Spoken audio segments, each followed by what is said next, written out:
बहुत समय पहले की बात है। एक छोटे से गांव में एक सुंदर और नेक दिल लड़की रहती थी जिसका नाम रेखा था। रेखा गांव में बहुत ही प्यारी और समझदार मानी जाती थी। उसकी सुंदरता और अच्छाई के चर्चे दूर दूर तक फैले हुए थे। एक दिन गांव में एक रहस्यमय संप्रदाय के लोग आए। वे भेष बदल कर आए थे, लेकिन किसी को यह पता नहीं था कि वे असल में काले जादू में माहिर तांत्रिक थे।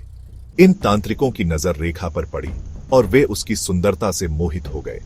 रेखा की सुंदरता को अपनी वश में करने के लिए उन्होंने एक खतरनाक काले जादू का सहारा लिया। एक रात जब रेखा सो रही थी, तब उन तांत्रिकों ने उसे मंत्रों से जादू कर दिया और रेखा की आत्मा को एक पिशाचिनी के शरीर में बंधित कर दिया।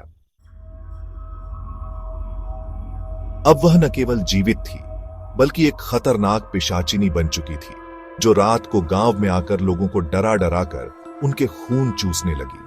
गांव वाले डर के मारे रात में घरों से बाहर नहीं निकलते थे। रेखा की पिशाचिनी रूप में तबाही मचाने लगी थी। वह रात को खूबसूरत महिला के रूप में गांव में आती और लोगों को अपनी ओर आकर्षित करती, लेकिन जैसे ही कोई व्यक्ति उसकी ओर बढ़ता, वह उसे जकड़कर उसका खून चूसने लगती। उसकी आंखें लाल और उसकी त्वचा बेजान हो चुकी थी। उसे किसी भी रूप में पहचानना बहुत मुश्किल था। एक दिन गांव के एक समझदार और साहसी युवक अर्जुन ने तय किया कि वह इस पिशाचिनी को खत्म करेगा।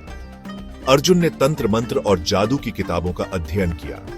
उसने सुना था कि पिशाचिनी को खत्म करने के लिए उसे उसकी असली पहचान का सामना कराना होता है। अर्जुन ने रेखा के माता पिता से मिलने के बाद उनकी पुरानी तस्वीरों को खंगाला और उसकी पहचान की पूरी जानकारी जुटाई। एक रात अर्जुन ने उसे ललचाने के लिए रेखा के पसंदीदा फूलों से सजाया हुआ एक बगीचा तैयार किया। जैसे ही रेखा ने फूलों का आदान प्रदान किया, अर्जुन ने उसका सामना किया। उसे समझ में आ गया कि वह असल में एक खूबसूरत महिला नहीं, बल्कि एक खतरनाक पिशाचिनी है। अर्जुन ने तंत्र मंत्र का पाठ करते हुए उसे शक्तिशाली जादू से बंदी बना लिया और उसे फिर से उसकी आत्मा से मुक्त कर दिया। उसके बाद रेखा की आत्मा शांति से शरण ले सकी और गांव में फिर से शांति लौट आई।